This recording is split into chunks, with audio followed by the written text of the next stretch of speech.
Hey guys, Dusty here. Today I'm reviewing On Running's new Cloudswift 2.0.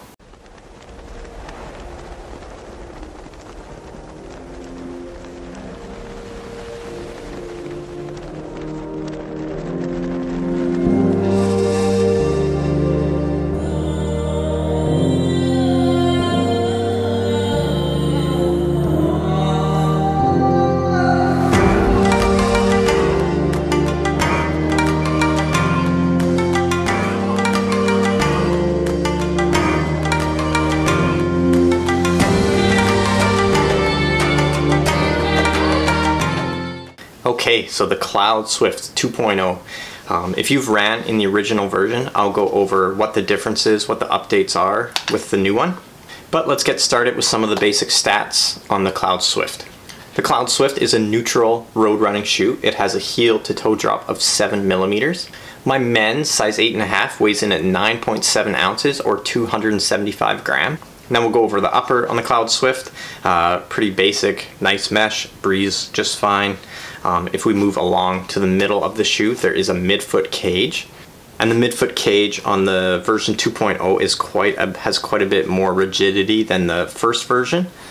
And you actually lace up the shoe through the midfoot cage, so it's going to wrap around your midfoot and offer quite a bit of support that way. There is one negative I find about lacing up through this midfoot cage is there's no extra eyelet to do the runner's knot or the heel lock. So if you're someone who has a tendency of your heel slipping in and out of a shoe and you need to tie them up doing a heel lock, this might not be a good option for you. Then if we move along to the tongue, it's all one-piece construction, so the tongue isn't detached at all. If you watched my latest shoe review on the Cloud Ultra, same sort of deal with this shoe, all one piece.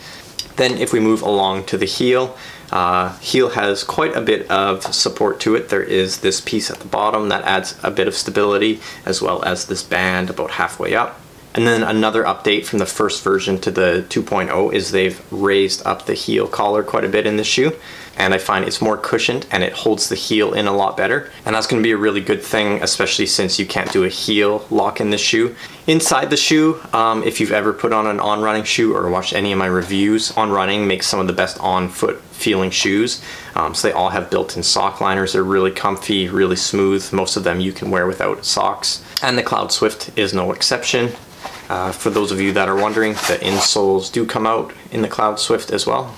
Now we move along to the midsole, and this is what makes On Running shoes so special and unique. So the Cloudswift has all these cloud pods, or cloud tech as On Running calls it. And how these work is essentially when you land, each of these cloud pods will compress individually, and that's what's providing the cushion for you. And then as your foot leaves the ground, each of the pods will decompress, giving you some energy return. And to make that energy return even more impactful, every shoe, including the Cloudswift, has what's called a speed board running along the inside of the midsole. And essentially it's a stiff plastic plate that runs the length of the shoe, and it's going to load up every foot strike and then help propel you forward. And this midsole, just like the previous Cloudswift, uses On Running's patented foam. It's called Helion foam. I find this midsole foam to be a little bit firmer than a lot of the other ones out there on the market. And this is definitely a firm feeling shoe, but with that being said, they've made it a little bit softer than the first version. And they've done that by making the cloud pods a little bit bigger in this shoe. So while this is by no means a really soft or cushioned feeling shoe, it is softer than the first version. Now if we move along to the outsole of the shoe, not a lot of rubber here in the midfoot. And if you look on the new shoe compared to the old shoe, in the new shoe they've done away with the rubber in the middle of the forefoot, and I think that's how they've been able to make this new shoe more cushioned, but still even just a little bit lighter than the first version. Now as far as the rubber itself on the outsole, it's much more texturized than on the first version, and what that means is it's going to be much grippier on wet surfaces. I haven't taken this shoe for a run on wet pavement yet, but I have no worries that this shoe will grip just fine on wet pavement. Okay, so that's the basic stats of this shoe. Let's talk about how it feels. So first of all, this shoe has a pretty aggressive rocker feel to it. So if I lay the shoe flat, you'll notice that it has quite a curve upwards at the end. I'm not sure the forward motion or the rocking movement is as prevalent in this shoe as it is in like a Hoka Carbon X or even an Asics Glide Ride or an Asics Evo Ride, but it's still there nonetheless. And now let's talk about the fit of this shoe.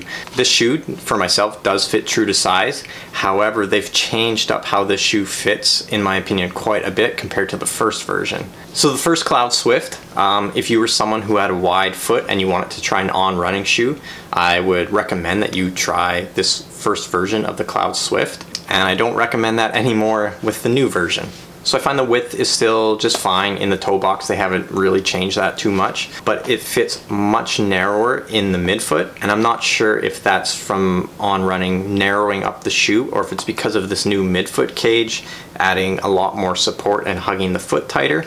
But if you have a wide foot, especially in your midfoot, you might have some issues running in this shoe. For myself, that's been a really nice change. I don't have a really wide foot, and I like how close this shoe hugs my foot, especially in the midfoot now. And durability of the new Cloudswift, I don't have many miles on this shoe at all, but I would expect I'm gonna get like 700-800K out of this shoe. So my old Cloudswifts, the first version, I think I have almost 450K on this shoe, and there is very, very little wear to it. I only have a little bit of wear on the lateral side of the shoe in the heel, on the rubber. The tread's worn down a little bit. Otherwise, if you look at the forefoot, there is very little wear. The midsole is starting to get a few wrinkles, but it still feels almost like it's brand new. And I think I could probably get like another 300-400K out of my old shoes. So I have no reasons to believe why that would be any different with the new version. You'll have to give me 4 or 5 months. I have too many shoes and it's gonna take me a long time to get 400K on these. And the first version of the Cloudswift was by no means my favorite shoe, but it was a really good daily trainer workhorse of a shoe for myself. And that's essentially how I'm going to be using the Cloudswift 2.0 going forward as well. Probably not a shoe I would do tempo in, probably not my first choice for a long run shoe.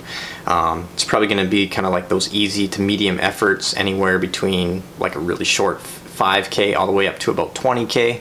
This shoe for me is just going to be doing the grunt work. It's going to be doing the bulk of my daily training miles. And that's not to say that you couldn't use this shoe for some faster work as well.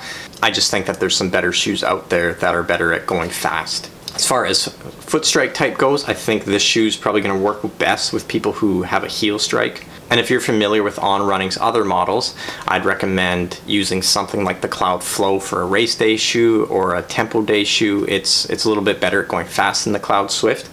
And then you could alternate that shoe with the Cloudswift and do all your easy miles and kind of, you know, grunt work with this one. Now, as far as price goes, the new Cloudswift retails for $190 Canadian or $150 US. But with that being said, if you've ran in the first version and you like it, maybe go down to your local running store and see if it's on sale. It should be, since the new version is out. If you don't have any retailers that have it in your area, you could go on Running's website and see if they have the old versions in stock at a discount. If not, the new version will make a really good daily trainer for yourself. So I hope you like my review of the new Cloudswift 2.0. There's nothing ultra exceptional about this shoe. It's just a really well built shoe, really durable, gonna be a good daily trainer. And yeah, thanks for watching, and I'll see you in the next video.